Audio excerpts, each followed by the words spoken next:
L'enregistrement est débuté. Alors, bienvenue à la deuxième séance du Conseil du 14 décembre 2020. Point numéro 1, ouverture de la séance. Point numéro 2, adoption de l'ordre du jour. Point numéro 3, première période de questions. Point numéro 4, présentation et assemblée publique. Point numéro 5, administration. 5.1, adoption de la politique d'inscription aux activités aquatiques.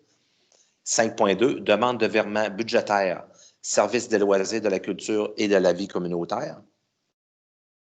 5.3, appui à la création et la contribution au Fonds des municipalités pour la biodiversité. 5.4, mandat à EMS Infrastructure pour l'obtention de certificats d'autorisation auprès du ministère de l'Environnement et de la lutte au changement climatique dans le cadre des travaux de réfection des infrastructures de l'avenue Sainte-Anne et de la rue Lamotte. 5.5, demande à la Société d'habitation du Québec de reconnaître les droits de mutation à titre de coût d'opération de l'Office municipal de l'habitation du Grand Port-Neuf. Point numéro 6, législation et greffe, aucun point. Point numéro 7, gestion contractuelle, aucun point. Point numéro 8, urbanisme et développement économique, aucun point. Point numéro 9, ressources humaines, aucun point. Point numéro 10, autres sujets. 10.1, proclamation de Donnacona à titre de municipalité alliée contre la violence conjugale. Point numéro 11, deuxième période de questions. Point numéro 12, affaires nouvelles. Est-ce que nous avons des affaires nouvelles, M. le directeur général, pour la deuxième séance? Non, je n'ai pas d'affaires nouvelles de mon côté. Monsieur le greffier?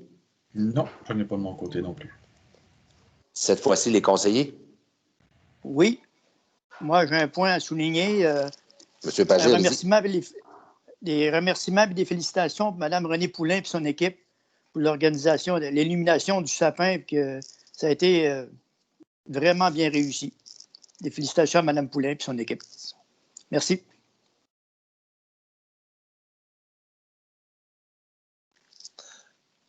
Autre point? J'en conclus que non.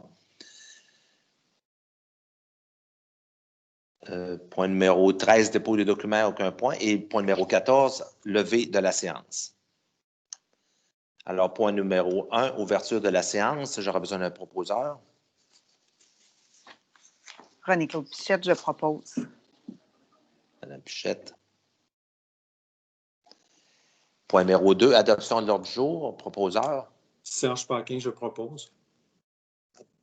Monsieur Paquin.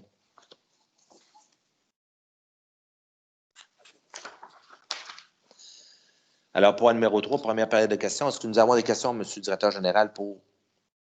Non, pour la séance, l'ajournement de la séance, on n'a pas de questions venant des citoyens, M. le maire. Parfait. Alors, on va passer au point numéro 5, administration 5.1, adoption de la politique d'inscription aux activités aquatiques. Considérant dans le cadre de l'ouverture du nouveau centre aquatique, il est nécessaire que la Ville se dote d'une politique relative aux inscriptions aux activités aquatiques. Considérant que la politique d'inscription aux activités aquatiques jointe à la présente résolution, en conséquent, la résolution est que le Conseil municipal adopte la politique d'inscription aux activités aquatiques. J'aurai besoin d'un proposeur. Jean-Pierre Pagé, je propose. Monsieur Pagé. Est-ce qu'il y en a qui sont contre?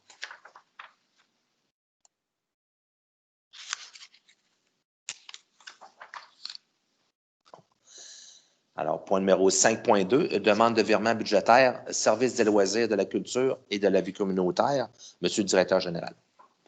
Oui, considérant la demande de virement budgétaire provenant du service des loisirs, de la culture, de la vie communautaire pour les besoins du centre aquatique dans le budget des opérations 2020. Donc, le but de la résolution de ce soir est d'effectuer les virements budgétaires suivants.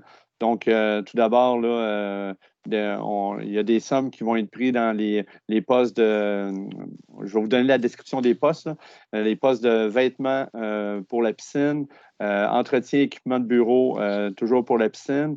Et ça va aller vers le poste de multimédia centre aquatique. Et le deuxième est concernant, on va prendre une portion de somme, un montant de 15 000 dans la formation de la piscine pour mettre cette somme-là dans le matériel de cours et pour les équipements aquatiques de 15 000 $. Donc, la première somme, j'avais oublié de mentionner, là, vêtements piscine, on prenait 1 500 $ dans ce poste budgétaire-là. Entretien d'équipement de bureau, on prenait 13 500 $ et on l'injectait le 15 000 $ dans le multimédia centre aquatique. Donc, c'est les demandes de virement budgétaire là, en lien avec notre politique administrative à ce niveau. Merci bien. Un proposeur? Sylvie Lambert, je propose. Madame Lambert. Est-ce qu'il y en a qui sont contre?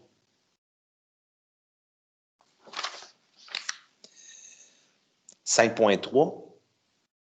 Appui à la création et contribution au Fonds des municipalités pour la biodiversité. Monsieur le directeur général. Oui, donc, considérant que la ville de Donnacona a un rôle important à jouer dans la lutte et l'adaptation au changement climatique, ainsi que pour la conservation, la restauration et la mise en valeur des milieux naturels sur son territoire, considérant que la Société pour la nature et les parcs, la SNAP Québec, un organisme qui est voué à la protection des milieux naturels, et la Fondation de la faune du Québec, c'est un organisme dont la mission est la conservation et la mise en valeur de la faune et de ses habitats. Ces deux organismes ont mis sur pied un fonds des municipalités pour la biodiversité. Donc, il y a eu un protocole d'entente qui a été préparé. Les membres du Conseil ont d'ailleurs, dans les dernières minutes, adopté le budget 2021 et considérant que la Fondation s'engage à contribuer pour les années 2021 à 2023 inclusivement au fonds sur la biodiversité pour les municipalités selon les modalités que je vais vous résumer. Donc, pour chaque dollar de contribution versée par la Ville de Donnacona en 2020-2021 et les années prévues à l'entente, donc aller jusqu'en 2023, la Fondation de la faune du Québec il va y avoir un montant équivalent à 7 % de la contribution de la Ville qui va être prélevée pour alimenter le plan nous, qu'on appelle, c'est le volet 3, et un montant équivalent à 8 % de la contribution de la Ville qui va être prélevée pour la gestion du fonds municipalité-ville par la Fondation. Et l'autre modalité, c'est que pour chaque dollar de contribution de la Ville, la Fondation et ses partenaires vont verser au fonds un montant situant entre 90 et 105 % selon les années et dans le respect des octrois gouvernementaux. Donc, en fait, pour chaque dollar investi, le fonds émet un dollar supplémentaire. Voyez-vous, considérant que le ministre de l'Environnement et de la lutte contre les changements climatiques est autorisé à octroyer à la Fondation une subvention d'un montant maximal de 1 875 000.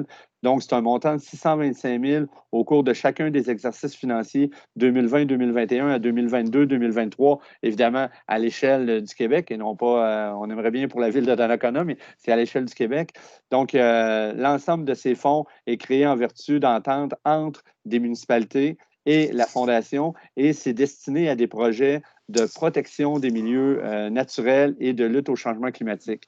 Donc, le but de la résolution de ce soir est d'appuyer d'abord le projet de création du fonds dédié à la Fondation selon les termes de l'entente relative à la création et la gestion dédiée, à la gestion du fonds dédié liant la Fondation et la Ville de Donnacona. Considérant que la Ville de Donnacona consent à y verser l'équivalent, on parle de 1 $ par ménage par année. Il y a peut-être une petite bonification là, qui paraît dans le projet d'entente, mais qui ne paraît pas dans le projet de résolution. Mais en fait, les municipalités qui ont moins de 5 000 unités de ménage pouvaient contribuer jusqu'à un maximum de 5 000 $ et c'est ce que le conseil municipal là, est en voie d'octroyer. Donc, pour 5 000 $ par année pour les 3 années de l'entente, donc à la limite, là, à échéance, il y aurait eu un montant de 15 000 $ injecté par les contribuables de Donnacona, mais dans le fonds qui pourra être utilisé pour des projets à Donnacona, il y aura un montant de 30 000 $ au complet. Là.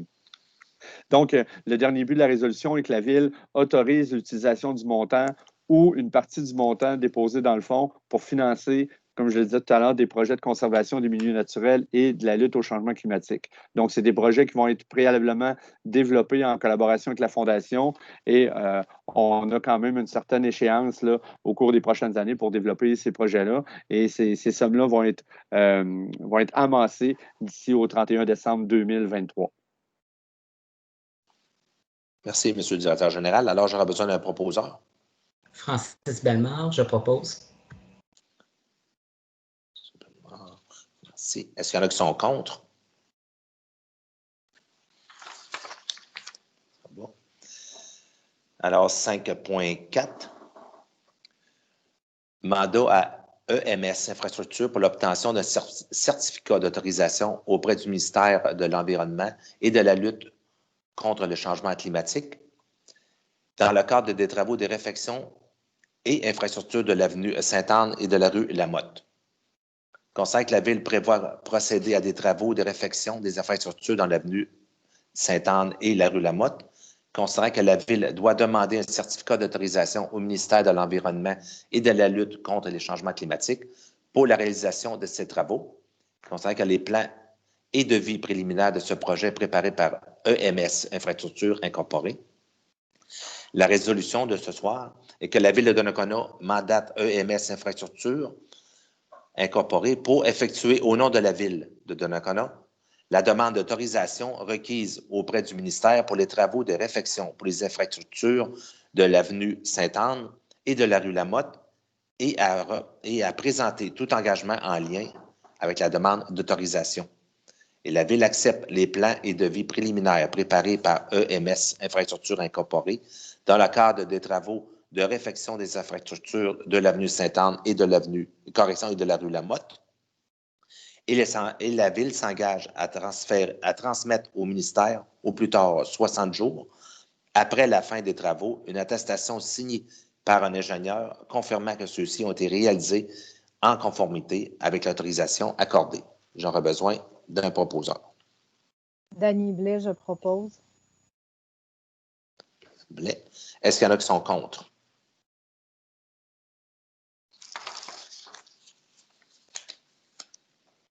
« 5.5 demande à la Société d'habitation du Québec de reconnaître les droits de mutation à titre de coût d'opération de l'Office municipal d'habitation du Grand Port-Neuf. Considérant que l'Office municipal d'habitation du Grand Port-Neuf doit assurer sa pérennité et prendre des décisions administratives qui engendrent des coûts, considérant que la Ville qui ont des habitations à logements sociaux souhaite toujours soutenir l'accès à des logements abordables, tous les citoyens et entreprises et organismes ont l'obligation de payer les droits de mutation. Considérant que les droits de mutation font partie intégrante des coûts d'opération pour le fonctionnement de tous les organismes.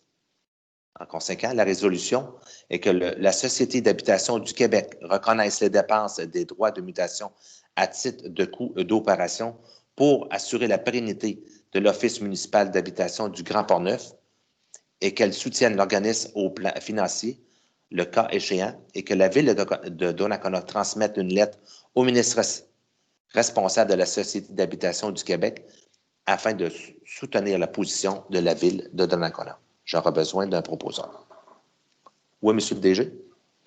Oui, je voulais peut-être juste rajouter, là, avant qu'il puisse y avoir une proposition. En fait, c'est un peu une intervention regroupée et uniforme qu'on fait dans la MRC de Portneuf. Le même type le même type de résolution va être adopté possiblement ce soir, 14 décembre, par la Ville de Pont-Rouge également et par la Ville de Deschambault-Gondine. Il y a, à travers l'Office municipal d'habitation du Grand Port-Neuf, une intégration à faire de certaines résidences. Donc, nous, particulièrement à Donnacona, ce sont les Jardins Lambert. Et actuellement, dans les règles administratives de la Société d'habitation du Québec, les droits de mutation, ce n'est pas une dépense reconnue. Donc, il y a eu des pourparlers au courant des derniers mois à ce sujet-là. La semaine dernière, on a eu une rencontre justement avec nos homologues des autres villes et on croyait bon là, de faire des représentations auprès du ministère des Affaires municipales et de l'Habitation, évidemment en copie conforme avec notre député provincial également, M. Caron. Voyez-vous, pour la ville de Donnacona, les droits de mutation pour un bâtiment comme celui-là, pour les Jardins Lambert, on parle de 36 000 environ. Là. Voyez-vous, Pont-Rouge, pour les résidences Sainte-Jeanne, on parle parle de 41 000 Et pour Deschambault, il y a une résidence également qui va être intégrée à l'OMHGP et on parle d'un montant de 6 900 Donc, c'est des sommes quand même importantes. Et comme M. le maire, vous l'avez bien résumé là, dans la résolution que vous avez mentionnée, les droits de mutation, c'est des obligations pour l'ensemble des citoyens, des entreprises, des organismes. Donc, on juge que ça doit faire partie intégrante des coûts d'opération, du fonctionnement des offices municipaux d'habitation. Donc, c'est pour cette raison-là qu'il y a cette résolution-là ce soir et qui va être envoyée directement à la ministre Mme Laforêt là, dans les prochains jours. Merci. Alors, un proposeur? René-Claude Pichette, je propose. Merci. Est-ce qu'il y en a qui sont contre? Non. Alors, on va passer au point 10.1. Proclamation de Donnacona à titre de municipalité alliée contre la violence conjugale. Considérant la Charte des droits et libertés de la personne, reconnaît que tout être humain a le droit à la vie, ainsi qu'à la sécurité, à l'intégrité et à la liberté de sa personne. Considérant que dans la sphère privée, que ce droit est le plus menacé pour les femmes et qu'en 2015, l'ensemble des services de la police de Québec ont enregistré 19 406 infractions contre la personne commise dans un contexte conjugal. Considérant que le Québec est doté depuis 1995 d'une politique d'intervention en matière de violence conjugale. Il existe une large consensus en faveur de l'égalité entre les hommes et les femmes. Considérant que lors des 12 jours d'action pour l'élimination de la violence envers les femmes du 25 novembre au 6 décembre, des actions ont lieu à travers le Québec. Considérant que comme gouvernement de proximité, il y a lieu d'appuyer les efforts du regroupement des maisons pour femmes victimes de violences conjugales et de ces maisons membres pour sensibiliser les citoyens et les citoyennes contre la violence conjugale.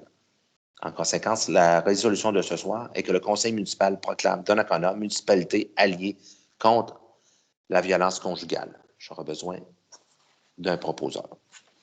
Serge Paquin, je propose. Monsieur Paquin. Est-ce qu'il y en a qui sont contre?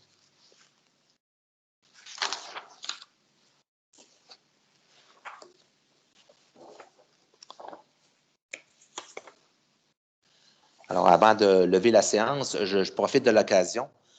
En cette fin d'année, le conseil municipal se joint à moi pour vous souhaiter de très joyeuses fêtes et à vous offrir à vous et vos familles nos meilleurs souhaits. La période de fête sera particulière cette année et difficile pour certains.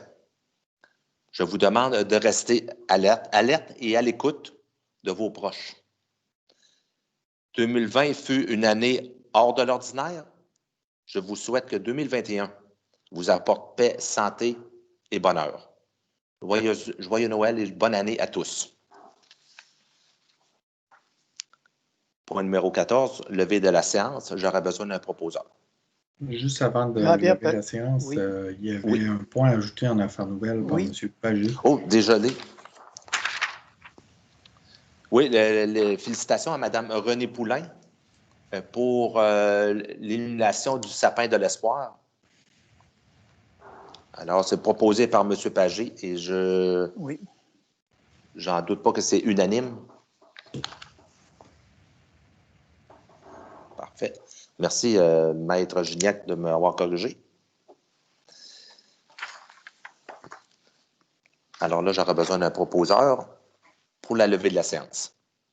Sylvie Lambert, je propose. Madame Lambert. Merci. Ceci conclut la séance du 14 décembre 2020. Bonne soirée. Et joyeuses fêtes à tous. tout le monde. Oui, joyeuses fêtes à tous. Joyeuses fêtes à tous.